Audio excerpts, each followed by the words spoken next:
성벽 제거는 거의 막바지에 이르렀습니다. 그러다 보니 이제는 외부의 적들이 문제가 아니라 내부의 문제들이 드러나게 됩니다. 하지만은 느헤미야는 전임 총독들과 같이 자신의 유익만을 위해서 총동일을 하는 사람이 아니었다는 것을 알 수 있습니다. 왕이 총독으로 세울 때에는 당연히 이 봉급에 해당하는 녹을 내립니다. 하지만 느헤미야는 왕으로부터 받은 그 녹을 사람들과 백성의 리더들을 먹이는 일에 사용했다라고 고백하고 있습니다. 또한 이방인들 중에서 하나님을 믿겠다고 온 사람들은 삶의 터전이 없기 때문에 그런 사람들을 거두어 먹이는 일에도 왕이 내리신 녹을 사용했다. 녹을 내 것이라고 주장하지 않았다. 그렇게 이야기하고 있습니다. 성벽을 쌓는 과정에서 많은 사람들이 불만도 했을 것이고 또 부정이 드러나기도 했고 심지어 악한 자들이 있기도 했지만은 느헤미야가 이와 같이 했기 때문에 모든 문제들을 해결할 수 있었습니다. 여기서 우리는 경건이 곧 힘이라는 사실을 알 수 있습니다. 느헤미야는 경건한 사람이었습니다. 정직한 사람이었습니다. 자기 중심성에서 탈피하여 오로지 하나님 중심으로 살아가는 경건한 사람이었습니다. 그렇기 때문에 암몬과 도비아의 문제들도 이길 수 있었고 내부의 문제인 사람들의 불만과 부정직함과 악함까지도 이길 수가 있었습니다. 우리도 경건의 힘을 갖추기를 바랍니다. 세상 사람들은 물질의 힘과 권력의 힘을 추구하지만은 진정한 힘은 경건의 힘인 줄을 믿습니다. 하나님과 함께하며 하나님을 닮은 사람은 세상의 어떤 권력자도 이길 수 없는 그런 힘을 갖게 될 것이고 세상의 어떤 물질을 많이 가진 사람도 누리지 못하는 강력한 경건의 힘을 통하여 하나님의 나라를 이루게 될 줄을 믿습니다.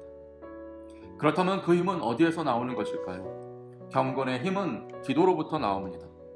하나님을 향한 진지한 기도가 우리로 하여금 영혼을 깨끗하게 하며 하나님의 뜻을 이루기 위한 삶으로 중심 이동을 하게 하며 세상이 이길 수 없는 경건의 힘을 갖추게 되는 것입니다.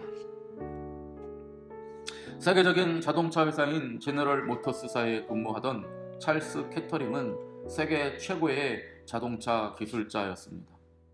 그가 수많은 특허를 낸 기술 덕분에 제너럴 모터스는 전 세계에서 가장 많은 차를 판 회사가 되었습니다.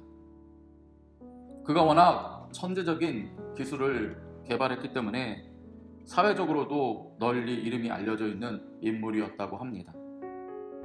어느 날 한 모임에서 사회자가 그의 신화적인 손을 높이 쳐들며 이렇게 물었다고 합니다. 캐터링 씨, 당신의 이 위대한 손으로 지금까지 한 일 중에서 가장 중요한 일은 무엇이었습니까? 아마 사람들은 자동차의 엔진을 만든 일이라든지 자동차의 중요 부품을 만들었을 때 이 일이 가장 크다라는 그런 대답을 기대했겠지요.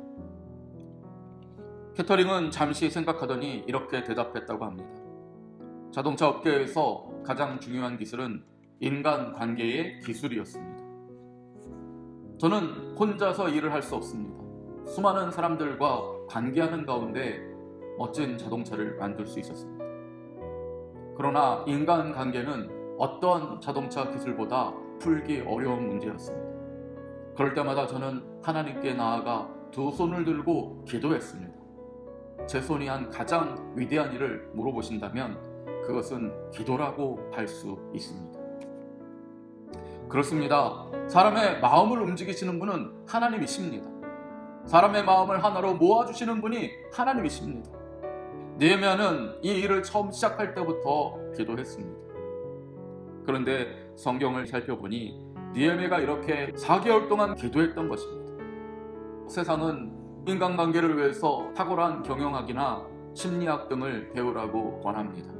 하지만 그 모든 방법들은 다 실패할 뿐입니다. 여러분의 힘으로 일하려고 하지 마시고 하나님께서 움직이시도록 하십시오. 여러분의 손을 들고 기도할 때 하나님이 사람들을 움직이실 것입니다. 하박국은 다음과 같이 말합니다. 정한 때가 있나니 비록 더딜지라도 기다리라.